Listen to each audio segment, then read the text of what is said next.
Okay, everyone. So I'd love to start today's presentation just by acknowledging the traditional owners of the lands where I'm coming to you from this afternoon. I'm coming to you from the Cairns, which is the home of the Gimuwoi and the Irukandji people. And I'd like to pay my respects to their elders past, present, and particularly to their younger emerging leaders. And I'd like to extend that respect to the elders of the lands where you guys are coming to us from tonight. Look, Indigenous and Torres Strait Islander people were the first medical practitioners in Australia. They did things like they drew on our fantastic native flora and our really rich plant life to create bush medicines. For example, they used melaleuca or paper bark to treat head colds. And now my button won't work. Okay, so the place to start when we're talking about getting into medicine is with an acknowledgement that medicine is really popular. The research shows that this starts really early. So if you take a group of kinder kids and you ask them what they want to do when they grow up, at least a few of them are going to want to be doctors. Unlike some of the other really popular career paths from primary school, for example, a soccer player or a rock star or Superman, interest in medicine doesn't really diminish over time. And so we still see really large numbers of school leavers and even adults who are aspiring to become doctors. A good example of this is that the University of New South Wales' medical program continues to be the most popular first preference choice in New South Wales year after year after year. And look, data from elsewhere in the world supports this trend. Medicine is popular even though it's really competitive. There aren't many places, it's difficult to get in. We did see a little dip in interest at the start of the COVID outbreak, which makes sense when you think about how often we were seeing images on TV of exhausted, overworked doctors. But it's really bounced back in the last sort of 12 months. And we're seeing now in our own data that medicine is becoming more popular than it was pre-COVID. And at Study Work Go, we think this is a really good thing. So I'm sure most of you have seen the Australian Jobs Report was released at the end of last year. And it's been really great to get some accurate post-COVID data. So this report makes it really clear that healthcare is not only the largest employing industry in Australia, it employs 14% of all workers, but also that they're expecting this to continue into the future.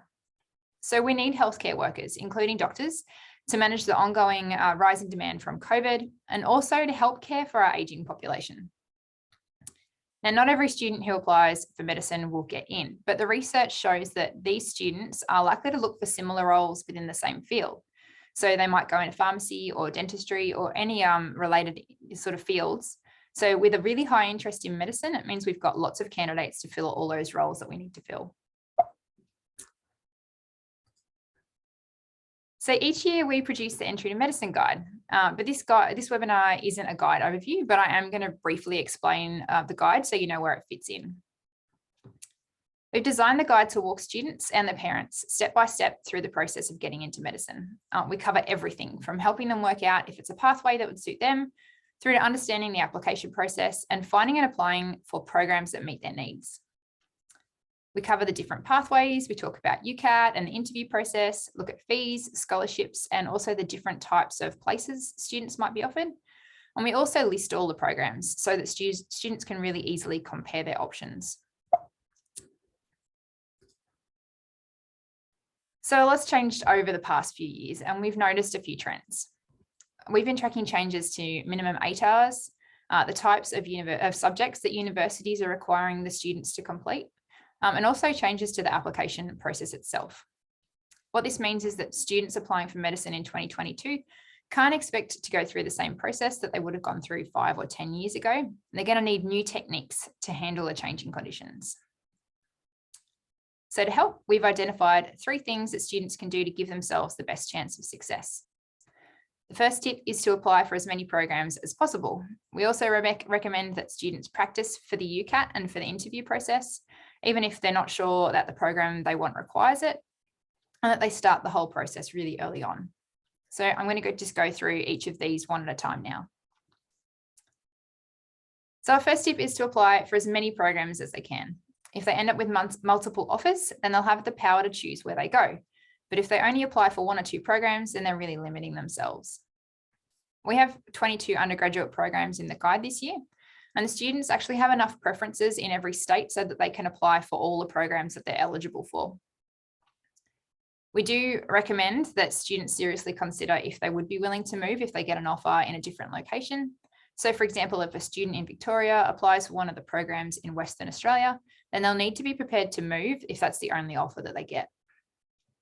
And we also recommend that they apply for programs like the ANU's Tuckwell Scholarship Medical Pathway, and also for the University of Notre Dame's pre-medicine certificate, because at the end of the day, the more applications means the more chances for them to get in. So we don't have figures on exactly how many students applied for medicine across Australia, but what we do know is that there were 3,533 first-year domestic medical students in 2021, and that number's up 100 on 2020. We also know that most of the students who commence their studies go on to graduate, so that's a really good sign. But keep in mind that not all of these 3,533 places were taken by school leavers. So some of them will also have been given to mature age students. This many students translates to around 115 places per program. They're not all the same size. The largest program with figures on places is Monash University with 237 in 2021.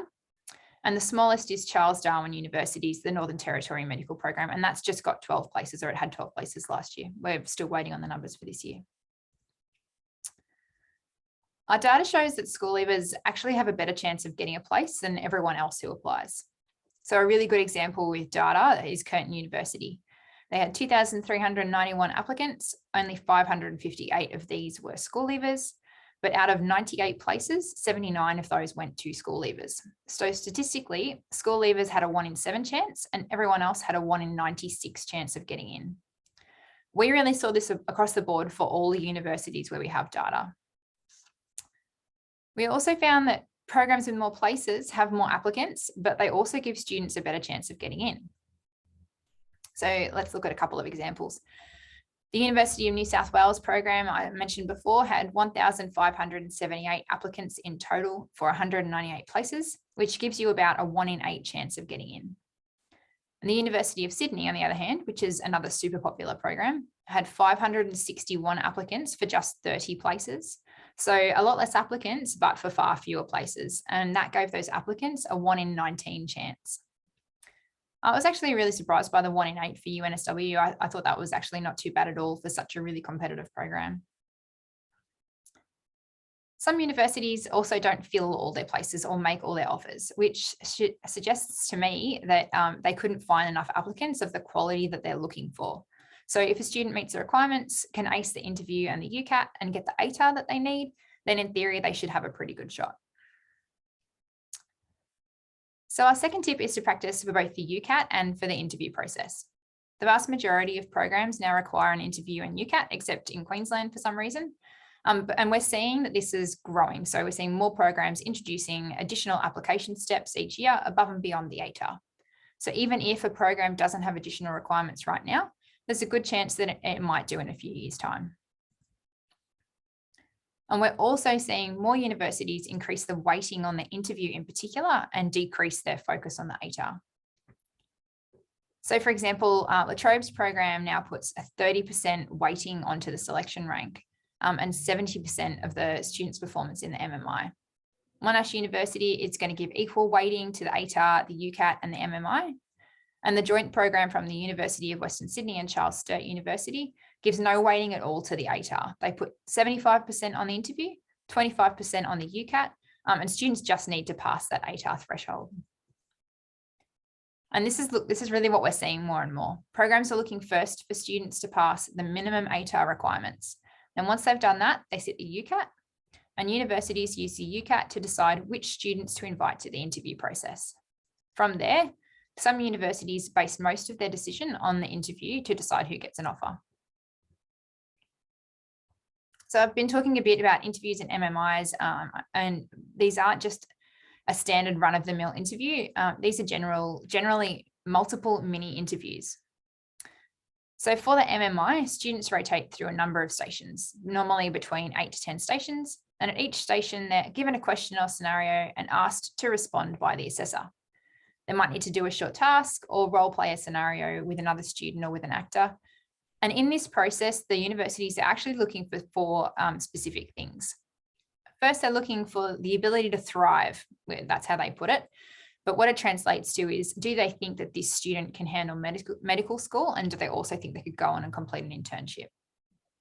They're also looking to see how the students make decisions under pressure and whether they can remain calm. They want to see how the student can communicate with others.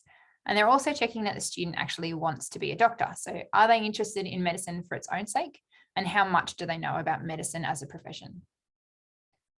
It's really important to note that not all the programs are like this. Some have group panel interviews, or they have alternative psychological testing, but students can use the same techniques that we're going to talk about to prepare for all different types of assessments.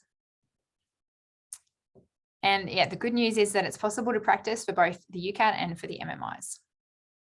So the UCAT, or the University Clinical Aptitude Test, is a 2-hour test broken into 5 sections, and it assesses things like verbal and abstract reasoning and decision making. And these are all the things that universities believe students need to become good doctors. There are a number of paid services out there that students can access that will help them prepare for the UCAT, but UCAT also has a really great suite of free resources online, and UCAT themselves are really clear that they believe that students should be able to prepare adequately with the free resources and that they shouldn't actually need to pay for an external provider. There are also a range of paid programs that will help you prepare for the MMI. So I also believe some of the universities have specific tips and preparation materials available, which are specific to their application process. So it's worth checking those out as well once students know which programs they want to apply for. That's not all universities, but some do. We suggest that the best way to prepare for the MMIs is to build real life experience. So I'm talking about things like volunteering, part-time work, the resume building stuff that will give students something to draw on as an example during the interview process. The assessors, they're going to want to see students able to back up their decisions and their statements with a wide range of experiences. And students who've done things like volunteering and part-time work are going to find that process a lot easier. So we also recommend that students take the time to learn about medicine and what it takes to become a doctor. So understanding things like patient confidentiality, medical ethics, also being up to date with the latest medical news and discoveries. And this is going to show that they're really interested and keen to become a doctor. And it might also help shape some of their answers, particularly during the role play scenarios. And the last tip for the MMIs is that we'd recommend that students really work on their interpersonal skills. So if they're confident with speaking to strangers and working under pressure, then that's one less thing for them to worry about during that interview process. So my last tip out of the 3 is to start early with their planning and preparation. I know this isn't always possible. We've got many stories of students who've decided to apply at the last minute and they still get in. But if a student finds themselves in this position, then they might be limited as to the number of programs they could apply for. And it's also worth pointing out that if they're applying late, then they're most likely going to be applying through a program that only looks at the ATAR. And there's a good chance they're going to need a higher ATAR to get in. For example, the University of the Sunshine Coast and Griffith combined program has a later deadline, which is great, and students can skip the UCAT, but they'll need an ATAR of 99.8 to get in. The UCAT booking deadline's in May. So if a student isn't sure, but they still have the time, then we'd suggest that they sit UCAT anyway.